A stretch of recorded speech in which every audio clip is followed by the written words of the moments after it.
If you've ever felt unworthy, overwhelmed, or just mentally exhausted, today's message is for you. We're going to look at one of the most famous verses in the Bible, John 3:16, and explore what it really means for your mental and emotional well-being. The King James Version says, "For God so loved the world, that he gave his only begotten Son." You've probably heard it before, but today I want you to hear it differently, personally. John 3:16 is often treated like a slogan. We see it on signs, bumper stickers, and t-shirts. But this verse wasn't written to be a cliché. At its very core, John 3:16 is a message about love, value, and worth, three things that deeply affect our mental health.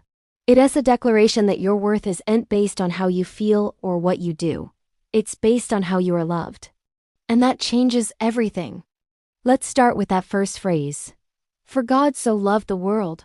Notice it doesn't say tolerated. It doesn't say put up with. It says loved. And this isn't just about the world in general, it's about you individually. When you're struggling mentally, it's so easy to believe lies like, I'm too much. I'm not enough. Nobody really cares. Or maybe, I'm a burden to everyone around me. But John 3:16 pushes back against every single one of those thoughts. It declares that you are loved with intention, not by accident. This isn't a love you have to earn or perform for. It's a love that exists even on your worst days, especially on your worst days. It's a constant, a foundation you can stand on when the ground feels like it's shaking beneath you. Now for the next part, that he gave his only begotten Son. This shows us that love isn't passive, it's active. Love gives, love sacrifices. Love shows up. Jesus is telling us that God's love isn't something distant and abstract. It moves toward us. When you're dealing with anxiety, depression, or that heavy emotional fog, it can feel like God is a million miles away. But John 3:16 reminds us that God moves toward us, not away from us in our moments of need. This doesn't mean our mental health struggles will magically vanish, but it does mean we don't have to face them alone. God's love is not a quick fix for our problems. It's a constant presence in our problems. It's the foundation that holds us steady. Then we get to my favorite part, that whosoever believeth in him. Whosoever.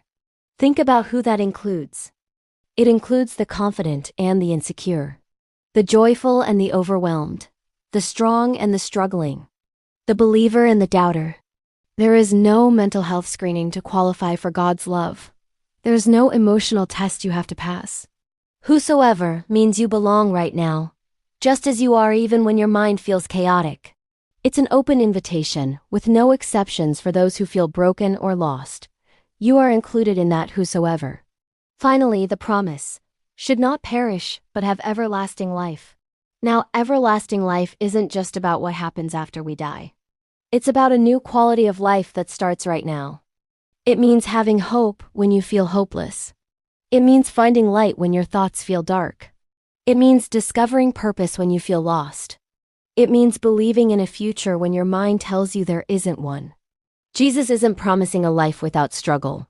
He's promising a life with him in the middle of the struggle. Everlasting life is not the absence of pain. It's the presence of a love that outlasts the pain. So, what does this all mean for your mental health today? Let's break it down. First, you are loved, even when you don't feel lovable. Your feelings are real and valid, but they don't define your ultimate worth. Second, you are not alone. God's love moves toward you, especially when you feel isolated. Third, you have a value that your struggles cannot erase. Your mental health challenges do not disqualify you from God's love. In fact, they can be where you experience it most deeply. Not a shallow, just cheer up kind of hope, but a deep, steady, and sustaining hope that can anchor you through any storm. If you're struggling today, please hear this clearly. You matter. You are loved. You are seen. And you are not forgotten. It's a personal reminder that your life has profound value, your story has purpose, and your mind is absolutely worth caring for.